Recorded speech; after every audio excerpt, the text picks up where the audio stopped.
کی ځکه پی ټی ایم یو داسې تحریک ده چې هغه لر او بر لامونه تر باسنه ټول افغانان ته په یوه سترګه ګوري په یوه ګوند کې کار نه لري د یوه ګوند مخالفت نه کوي پی ټی ایم دپاره ټول ګوندونه ټولې پارټۍ یو شان دي البته کوم خلک چې د افغانیت خبره کوي هغو ته ډېر ورنږدې ده نو زه له ټولو مقررینو نه هیله کومه چې د علي وزیر په باره کې تاسو کولی شئ خبرې وکړئ او د افغان نجونو په باره کې تاسو کولی دین اخوا ته زنده‌باد او مرده‌باد زه هیله کومه چې هېڅوک هم حق نه لري نو لاریون شروع کوو د هر څه نه مخکې دلته یو خبره باید تاسو ته وکړم چې د پی ټي ایم جرمني د مشر میوند یوسفي صاحب پرون نابله ورځ نیا وفات شوله الله دې وبخي نن د هغې انتقال افغانستان ته وشو خدای بیا هم دلته ولاړ ده تاسو سره په لاریون کې د خپلو خویندو دپاره زه د زړه نه مننه کومه ژوندی دې وي دې ته وایي د وطن مینه ټولو ملګرو نه هیله کومه چې دنیا ته هم دعا وکړئ زه دته بلنه ورکوم چې راشي او دغه لاریون رسما پرانیزي او خپله وینا وکړي میوند یوسفي د پی ټي ایم جرمني مشر بسم الله الرحمن الرحیم مننه همت صاحب مننه ستاسو ټولو نه چې دومره لنډ وخت کې په دغه یخه هوا کې د خپل قام خپل ملت خپلو افغانانو خویندو هغه ظلمونه چې په هغوی باندې ترسره کیږي د هغه پښتنو چې د پنجاب په زندان کې دي د هغوی د غږ پورته کولو لپاره په دې یخه هوا کې دلته ولاړ یاستئ د ټولو نه مننه مخکې همت صاحب دې ته اشاره وکړله چې چون لاریون موږ د پښتون ژغورنې غورځنګ د مخکښو غړو چې د پنجاب په زندانونو کې پراته دي او بل هغه ظلمونه چې د قرب جنسۍ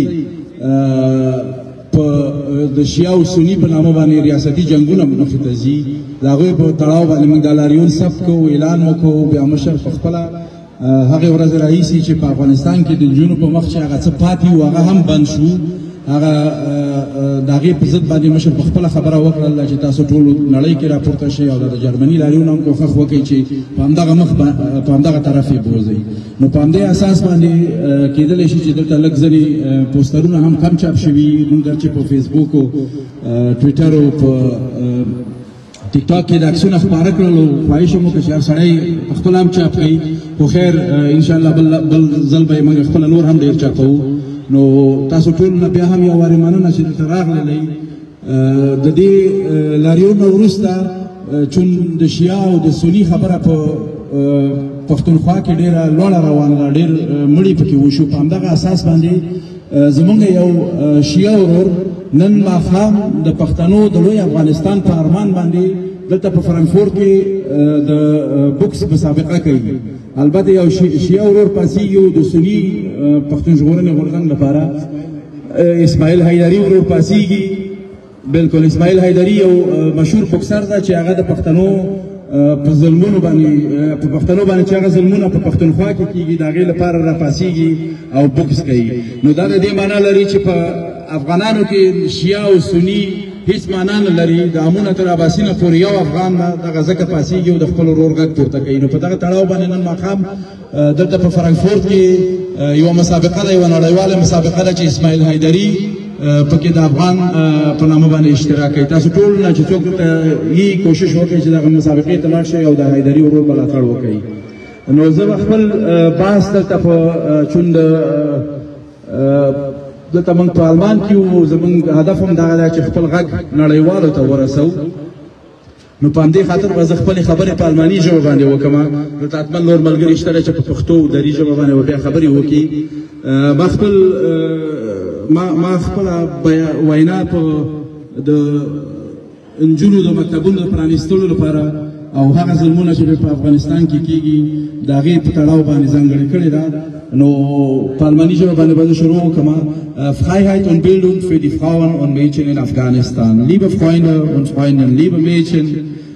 liebe Menschen, die heute hier sich versammelt haben. Wir stehen heute hier zusammen, um unsere Stimme für die Frauen und Mädchen in Afghanistan zu erheben. Stimme, die dort zum Schweigen gebracht werden. Stimme, die erstickt werden unter der Unterdrückung der Taliban-Regime. Seit der Machtübernahme der Taliban hat sich die Lage der Frauen in Afghanistan dramatisch verschlechtert.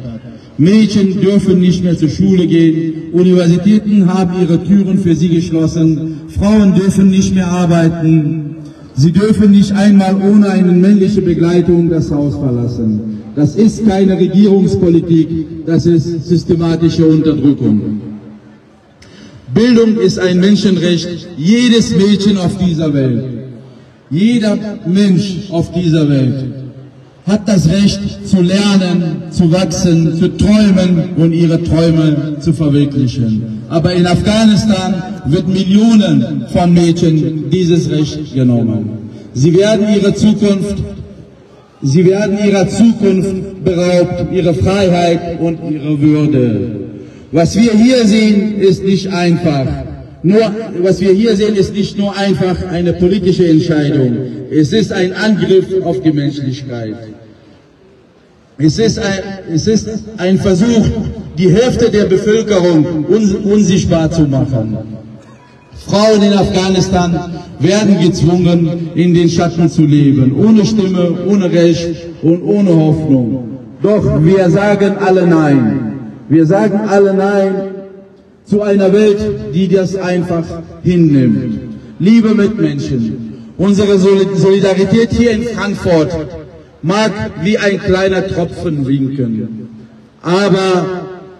Tropfen für Tropfen können wir eine Welle der Veränderung erzeugen. منگا پا دریجی بگوایو چی قطره قطره دریا میشه منگا دیزینا شروع کو او ټول جرمنی او بیا په اروپا کې خپل غږ راپورته کو نو ان شاء الله چې زمونږ غږ به حتما یو لاسته راوړنه ولري. Wir müssen laut sein, laut genug, dass unsere Stimme in Afghanistan gehört werden. Wir fordern die internationale Gemeinschaft auf, nicht wegzusehen. Wir fordern klare Konsequenzen für die Taliban. Keine Anerkennung, keine Unterstützung, keine Kompromisse, solange sie Frauen und Mädchen unterdrücken. Und die Frauen und Mädchen in Afghanistan, ihr seid nicht alleine. Wir stehen an eurer Seite. Eure Stärke, euer Mut inspiriert uns. Wir werden nicht aufhören, für eure Rechte zu kämpfen, bis ihr die Freiheit habt, zu lernen, zu arbeiten und zu leben, wie ihr es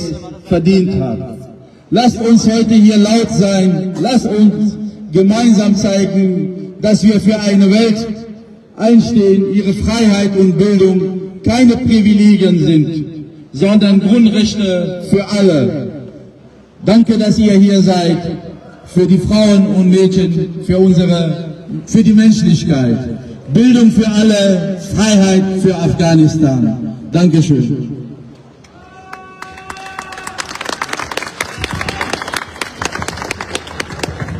ډیره مننه ملګرو د شاته کسانو هیله کوم چې راشئ مخې ته خیر ده تاسو کلک نورم شاته راشئ لږ آزاد ودرېږئ چې دا په میډیا کې ستاسو د تصویر ګڼ راشي صحیح ده شاته موږ ځای ډېر لرو پروا نه کوي دا شاته کسان رامخکې شه هیله کوم خلک نورم زیاتېږي انشاءالله چې خلک به راورسېږي فقط دومره وکړئ چې دا شا ملګري رامخته سي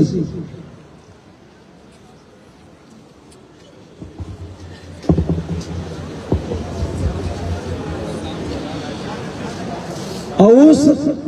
زموږ بل دروند مشره ظریف له د بڼه ورکوو چې هغه راشي او تاسو ته خپله وینا وکړي ظریف له دا چېرته ده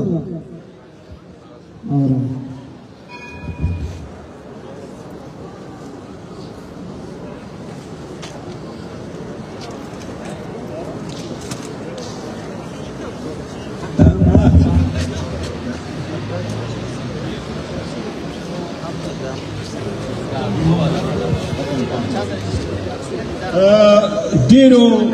قدرمنو دلته حاضرو خویندو وروڼو سلامونه او نیکې هیلې وړاندې کوم دا چې دلته په جرمني کې په دې خاطر راټول شوي یې چې د خپل حق خواص نړیوالو او دلته د جرمني خلکو ته ورسوئ د خوشحالۍ ځای دی دا په دې معنا چې موږ دومره مجبور شوي یو چې د خپلې خاورې او د خپل وطن نه په سفر دلته سره ټولیږو ولې په دې خاطر چې موږ پردیو تقسیم کړي یو تاسو په دې تقسیم باندې داسې فکر وکړئ زه په دری ژبه دا خبره کوم په دې خاطر چې هغه ملګري هغه دوستان چې دلته شاوخوا کې ولاړ دي دې نه پوه شي ما در اینجا آمدیم در جرمنی استاد هستیم در این خاک علتش واضح معلوم است کسانی که قدرت گرفتن در افغانستان بیگانه پرست بودن به خاطر بیگانه ملت خود را تباه کردن بیاین جز از افغانیت دیگه هیچ کلمه در افغانستان جای نداره ما صرف با یک جای شدن زیر نام افغان پس دم وطن صاحب ملک و ملت می شویم به این خاطر آرزوی ما است که اگر امروز ما به خاطر فقرای خود کرد از تعلیم منع شده هم یک گروه عمله مکارا میکنم دیروز مرا کور کالی و ډوډۍ گفت و ما نگاه پکر ولی در پشت همه موضوعات بیگانه هستند که ما را به هم بندازند بیاین ملک ما غنی است وطن ما غنی است همه چیز داره ولی ما را به هم با دشمنی انداخته خب پار ترتیب دا خبره مې په دې خاطر وکړي چې څوک فکر ونه کړي چې دلته د یو قوم یا یوې ډلې خلک دي دلته موږ ټول حاضر یو او یوه خبره کوو د موږ د پښتون ژغورنې د غورځنګ ډېر نومیالی مشر چې پخوا د پاکستان د پارلمان غړی و ولې د خپل پارلمان غړیتوب په وخت کې هم د پاکستان په بندیخانو کې پاتې شو او نن هم د همدغه افغان ولس د ګټو او د هغې د راتلونکي په خاطر په بندیخانه کې پروت دی او